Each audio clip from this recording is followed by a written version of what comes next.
Hello everyone, welcome back to my channel. कैसे हैं आप सब। मैं आज आपके साथ जो है चिकन जलफ्रेज़ी की रेसिपी शेयर करूंगी, जो कि बहुत ही सिंपल और इजी रेसिपी है। मैंने यहाँ पे तकरीबन 2 कप के बराबर मैंने यहाँ पे चिकन स्ट्रिप्स ले ली हैं, चिकन ब्रेस्ट स्ट्रिप्स। और इसके साथ ही 1 कप मैंने जो है यहाँ पे ऑनियन का लिया है, और साथ ही मैंने वेजिटेबल्स ली हैं। मैंने सिर्फ कैप्सिकम लिया है। अगर आपको कोई और वेजिटेबल अच्छी लगती हो तो आप वो भी जो है इसके अंदर शामिल कर सकते हैं। सबसे पहले जो है मैंने 2 टेबलस्पून ऑयल लेके इसको अच्छी तरह से मैं सौते कर लूँगी, और थोड़ा सा नमक जो है मैं इसके ऊपर स्प्रिंकल करके थोड़ा सा इसको टेस्ट दे देंगे।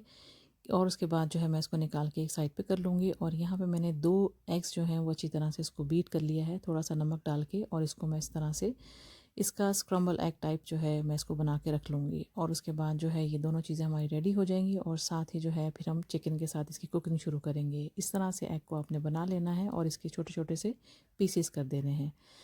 और इसके बाद जो है आप इसके चिकन की जो मेन कुकिंग है उसके अंदर इसको डाल के जो है फिर जब ये एंड पे डन हो जाएगा चिकन हमारा, तो उसके अंदर हम ये वेजिटेबल्स और एग्स जो है मैं इसके अंदर शामिल कर दूंगी। अब यहाँ पे उसी वॉक के अंदर मैंने 1 टेबलस्पून ऑयल और डाला है, और इसके अंदर जो है ये चिकन के स्ट्रिप्स जो है मैं शामिल कर दूंगी। और इसको हम सबसे पहले यहाँ पे कुक करेंगे, हल्का सा जो है इसका कलर चेंज हो जाए। और साथ में जो है इसके मैं जिंजर गार्लिक पेस्ट जो है वो मैं इसके अंदर ऐड कर दूंगी, तकरीबन 1 टेबलस्पून के बराबर।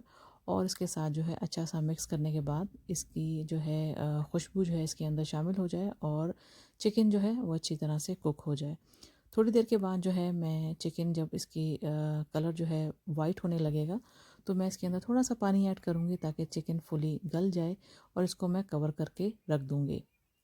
तकरीबन 3 से 4 मिनट जो है मैं उसको पकाऊंगी। अब यहाँ पे चिकन के अंदर मैंने पानी डाला है थोड़ा सा, और उसके हिसाब से जो है मैंने इसको कवर किया। अब मैं इसको चिकन जो है हमारा ऑलमोस्ट गल चुका है। अब मैं इसके अंदर बाकी की सारी चीज़ें जो है वो ऐड कर दूँगी। 1 टमाटर जो है मैंने दरमियाने साइज़ का लिया था, उसको थोड़ा सा पानी डाल के मैंने ब्लेंड कर लिया और इसकी इस तरह से प्यूरी बना ली है, वो मैंने इसके अंदर ऐड कर दिया है। अब साथ ही मैं इसके बाकी के मसाले जो है वो ऐड कर दूँगी।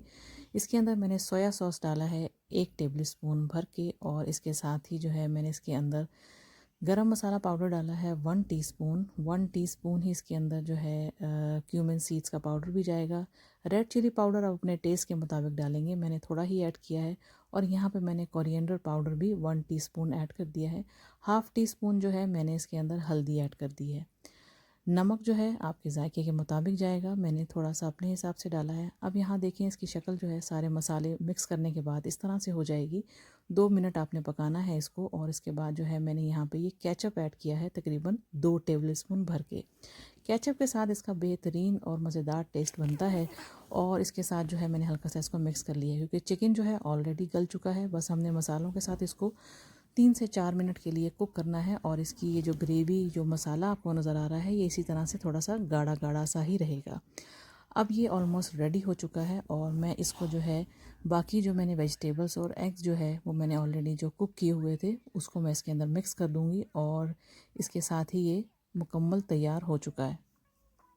आप चाहें तो आप इसको जो है वाइट राइस के साथ भी सर्व कर सकते हैं, गार्लिक राइस के साथ भी आप इसको सर्व कर सकते हैं। मैंने इसको गार्लिक राइस के साथ सर्व किया था, बेहतरीन रेसिपी बनी थी। ज़रूर आप लोगों ने इस रेसिपी को ट्राई करना है और मुझे बताना है कि आपकी ये रेसिपी कैसी तैयार हुई है। अगर आपको मेरी वीडियोस अच्छी लगती हैं तो इसको थम्स अप कीजिएगा। And thanks for watching the video.